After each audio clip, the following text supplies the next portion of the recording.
तो गाइस कैसे हैं आप सब लोग। डीमन ब्लेड के एपिसोड 18 के साथ हाजिर हूं। तो लास्ट एपिसोड के एंड पे हमने देखा था मास्टर हु जहां पर पायली से उस लड़की के बारे में जानना चाहता है, फिर साथ ही उसे कहता है कि लड़के मुझे लगता है कि तुमने कभी मार्शल आर्ट्स की ट्रेनिंग नहीं की और ना ही आज से पहले कभी यहाँ पर रियल फाइटिंग की है, क्योंकि तुम्हारे मूव्स बिल्कुल बच्चों वाले थे। तुम वहां पर पहले मिट्टी उठाकर उसकी आंखों में डाल रहे थे और फिर साथ ही तुमने जाकर उसकी बॉडी के साथ यानी उसकी टांगों के साथ लिपटकर उसे रोकने की कोशिश की। तुम्हें नहीं लगता कि यहाँ पर इन अटैक्स की वजह से तुम वहां पर मारे जा सकते थे, क्योंकि ये अटैक्स बिल्कुल बच्चों वाले और बेवकूफों वाले थे। पायली उसे कहता है कि मैं वहां पर उसे मारने की कोशिश नहीं कर रहा था, बल्कि मैं यहाँ पर इस लड़की को बचाने की कोशिश कर रहा था। डीमन ब्लेड ने इसकी बॉडी के ऊपर कब्जा कर लिया है, जिसकी वजह से वो यहाँ पर सभी को मार रही है और वो बहुत ज्यादा खूनखार हो गई है। इटरनल स्कार उसके हाथ में जो डीमन ब्लेड था उसका नाम इटरनल स्कार है। मास्टर हु जैंजी जो होता है उसकी बातें सुनने के बाद कहता है कि मैंने पहले कभी इस बारे में नहीं सुना, डीमन ब्लेड और साथ में इटरनल स्कार इस तरह की चीजें। और इसी के साथ ही मेरा पायली उसे सारी की सारी कहानी सुनाता है। वो शुरुआत से एंड तक उसे सारी कहानी सुनाता है। तो उसे कहता है कि अच्छा तो ये बात है, इसका मतलब जैक उसके पास अब एक स्पेशल स्किल आ चुका है जिसे कट ऑफ द डिमाइस कहते हैं। वो एक बहुत ही खतरनाक स्किल है जिससे वो अपनी चेन को यूज करते हुए किसी को भी काट सकती है। पायली से कहता है कि हम लोग यहाँ पर ज्यादा देर तक बिल्कुल भी छुपकर नहीं रह सकते, क्योंकि वहां पर क्लिफ के नीचे मेरी 3 दोस्त लड़कियां हैं, उनको भी मुझे जाकर बचाना होगा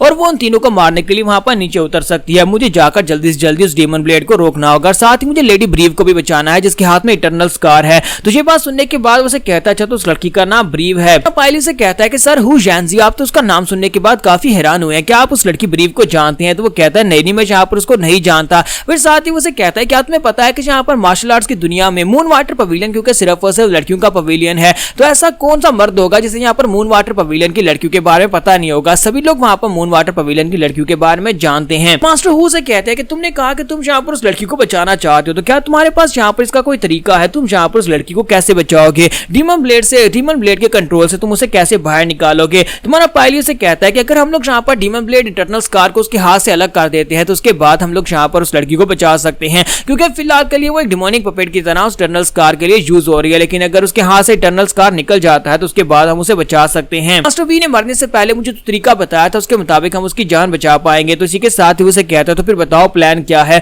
तो पायली उसे कहता है कि मेरे पास यहाँ पर ऐसा कोई भी प्लान नहीं है, मुझे लगता है कि बस हमें जाकर उसको डिस्ट्रैक्ट करना होगा। अगर हम उसे डिस्ट्रैक्ट कर देते हैं, तुम दोनों जाकर उसको डिस्ट्रैक्ट करना और मैं उसके हाथ से इटरनल ब्लेड को छीन लूंगा। मैं नहीं चाहता कि यहाँ पर वो इटरनल स्कार की वजह से दूसरे और निर्दोष लोगों को नुकसान पहुंचाए। तो मास्टर हुआ आगे बढ़ते हैं और उसे कहता है कि लड़के तुम कुछ ज्यादा बहादुर हो, लेकिन क्या तुम्हें वाकई में लगता है कि तुम्हारी ये छोटी सी ट्रिक काम करेगी? तुम्हें क्या लगता है कि मैं जाकर उसे डिस्ट्रैक्ट करूंगा और तुम इतनी आसानी से उसके हाथ से ब्लेड को छीन लोगे? मुझे पता है कि तुम यहाँ पर उस लड़की को बचाना चाहते हो, लेकिन क्या तुम्हें पता है कि बाज दफा यहाँ पर सिर्फ और सिर्फ बहादुरी जो है वो काम नहीं आती, बल्कि अक्ल से भी काम लेना पड़ता है। तुम्हें यहाँ पर अपना दिमाग यूज करना पड़ेगा। तुम्हें क्या लगता है कि तुम इतनी आसानी से उस लड़की के हाथ से डीमन ब्लेड को ले पाओगे? इसी के साथ ही उसे कहता है कि मैं यहाँ पर अपने तीसरे दोस्त को बुलाता हूँ जो यहाँ पर इस प्लान में हमारी मदद करेगा, जो कि यहाँ पर अपनी लाइफ को रिस्क करके हमारी मदद करने वाला है। तो हमारा पायली से कहता है कि तुम यहाँ पर किसकी बात कर रहे हो? क्या तुम्हारे पास यहाँ पर कोई और दोस्त भी है? तो वो कहता है हाँ क्यों नहीं। वैसे उसे यहाँ पर दोस्त कहना ठीक नहीं रहेगा। तुम्हारा पायली से कहता है सर जल्दी से उसे बुला लें। तो वो कहता है मुझे सर कहना बंद करो।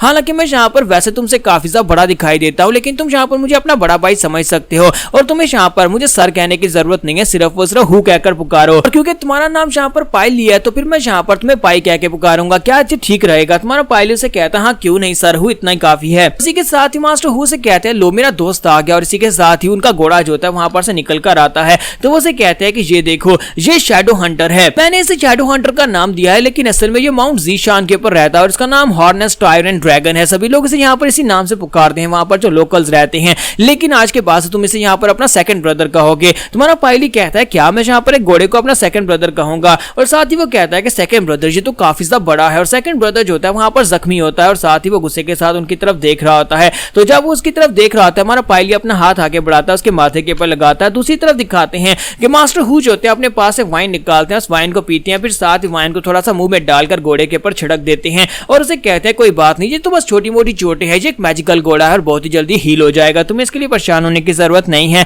फिर साथ ही अपनी वाइन की बोतल को अपने घोड़े की तरफ फेंकता है। तो शैडो हंटर जो होता है उस वाइन की बोतल को अपने मुंह में डालता है और साथ ही उस वाइन को पीना शुरू कर देता है। तुम्हारा पायली इस बात से और भी ज्यादा हैरान हो जाता है और कहता है कि ये क्या, ये तो यहाँ पर वाइन भी पी सकता है। और इस वाइन को पीने के बाद अब घोड़ा जो होता है उस वाइन की बोतल को उठाकर हमारे पायली की तरफ फेंकता है और उसे कहता है कि इसे पियो। जब वो उसे घूर कर देख रहा होता है तो मास्टर उजैन उसे कहता है मुझे लगता है कि ये तुमसे कह रहा है कि तुम्हें इस वाइन को पीना होगा, क्योंकि आज से हम तीनों यहाँ पर ब्रदर बन गए, इसी वजह से अब तुम्हें यहाँ पर उसकी दी हुई वाइन को जरूर पीना चाहिए। और इसी के साथ हमारा पायली जो होता है इस बॉटल को मुंह से लगाता है, साथ इस वाइन को पी जाता है और तीनों वहां पर ब्रदर बन जाते हैं। और मास्टर हु से कहता है कि ये बहुत ही अच्छी बात है। अब यहाँ पर हम तीनों मिलकर आगे बढ़ेंगे और जाकर उस डीमन ब्लेड का मुकाबला करेंगे। चलो उस डीमन ब्लेड को सबक सिखाने का वक्त आ चुका है। और यहीं पर से दूसरी तरफ का सीन दिखाते हैं जहाँ पर इटर्नल स्कार जो होती है वो आगे की तरफ बढ़ रही होती है और मास्टर हू जो होते हैं वो अपने घोड़े के ऊपर बैठकर भागते हुए उसकी तरफ आगे बढ़ते हैं और कहते हैं कि इटर्नल स्कार तुम डरपोक कहीं की, तुम यहाँ पर कमजोरों को कंट्रोल कर सकते हो, चलो जल्दी से यहाँ पर मेरा मुकाबला करके दिखाओ। तो जैसे वहां पर उसे ये कहता है, इसी के साथ लेडी ब्रीव यानी इटर्नल स्कार वहां पर cut off the demise technique को रिलीज करने लगा है, तो इसी के साथ उसे वहां पर टाइम लगेगा। तो मास्टर हू कहता है कि मैंने उसे वहां पर cut off the demise technique को यूज करते हुए देखा है, उसे उस टेक्निक को यूज करने में थोड़ा सा टाइम लगता है, कुछ सेकंड्स का टाइम लगता है और हमें यहाँ पर इसी सेकंड्स के टाइम का फायदा उठाना होगा। मैं सामने वाली साइड से उसके ऊपर अटैक करके उसे डिस्ट्रैक्ट करूंगा, जबकि तुम्हें यहाँ पर हंटर के नीचे लटक कर वहां पर जाना होगा ताकि तुम वहां पर मौका पाकर उसके हाथ से ब्लेड को छीन सको। और इसी के साथ ही दिखाते हैं कि वो cut off the demise technique को यूज करते हुए जैसे मास्टर हू के ऊपर अटैक करती है, मास्टर हू जो होते हैं वो शैडो हंटर के साथ उसके सारे अटैक्स को अवॉइड करते हुए आगे की तरफ बढ़ रहे होते हैं और उसके अटैक्स को अवॉइड करते हुए ऊपर की तरफ जंप करते हैं। फिर साथ ही मास्टर हू साथ साथ वहां पर बता रहे होते हैं लास्ट के ऊपर मैं जंप करके उसके ऊपर अपने साथ अपनी दोनों तलवारों के साथ अटैक करूंगा उसे परफेक्टली डिस्ट्रैक्ट करने के लिए। और इसी के साथ ही मास्टर हू जो होते हैं प्रेजेंट में अपनी दोनों तलवारें निकालते हैं और दोनों तलवारों के साथ इटर्नल स्कार के वहां पर cut off the demise technique को ब्लॉक करते हैं। जब उसके अटैक को ब्लॉक करते हैं और कहते हैं कि अब यहाँ पर तुम दोनों की बारी है, चलो जल्दी से आगे बढ़ो। तो उसके अटैक को ब्लॉक करने के साथ ही पीछे की तरफ बढ़ते हैं और घोड़ा जो होता है बड़ी तेजी के साथ उसकी तरफ आगे बढ़ रहा होता है। तो शैडो हंटर के नीचे पायली लटका होता है, तो जैसे वो उसके करीब पहुंचते हैं तो इसी के साथ ही शैडो हंटर जो होता है वो वहां पर उसकी इटर्नल स्कार की जंजीर को अपने मुंह के अंदर डालता है और उसे लेकर आगे की तरफ भाग जाता है। तो जब वो वहां पर आगे की तरफ भागता है इसी के साथ ही हमारा पायली जो होता है वो जंप करते हुए लेडी ब्रीव को पकड़ता है और घोड़ा जो होता है वो तलवार को लेकर वहां पर से आगे चला जाता है उसे खींचकर, जबकि हमारा पायली लेडी ब्रीव को लेकर वहीं पर ग्राउंड के ऊपर गिर जाता है। और इसी के साथ ही घोड़ा जो होता है उस तलवार को ऊपर से नीचे फेंक देता है जो कि क्लिफ के ऊपर से जाकर नीचे पानी के अंदर गिरती है। हांग जिंग इस बात से बहुत ज्यादा हैरान होती है और कहती है कि ये हो क्या रहा है, ऊपर कौन फाइट कर रहा है, मुझे यहाँ पर पता क्यों नहीं रही कि ऊपर चल क्या रहा है।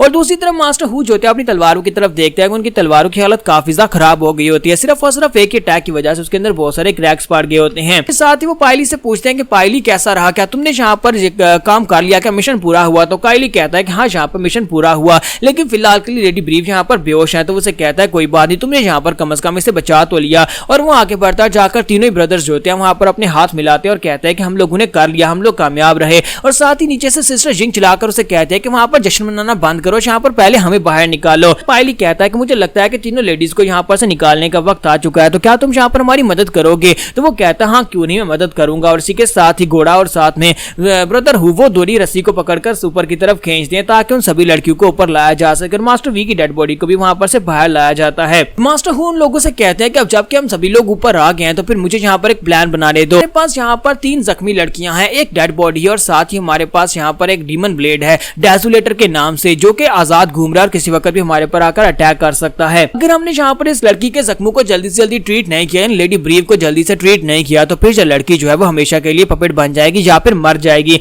हमें जल्दी से जल्दी कुछ ना कुछ करना होगा। जहाँ पर हमारी एपिसोड 18 का एंड होगा और नेक्स्ट एपिसोड में देखेंगे कि अब ये लोग अब आगे कहाँ पर जाने वाले हैं, तो डेजुलेटर का क्या होगा, क्या डेजुलेटर इनके पीछे आने वाला है या नहीं।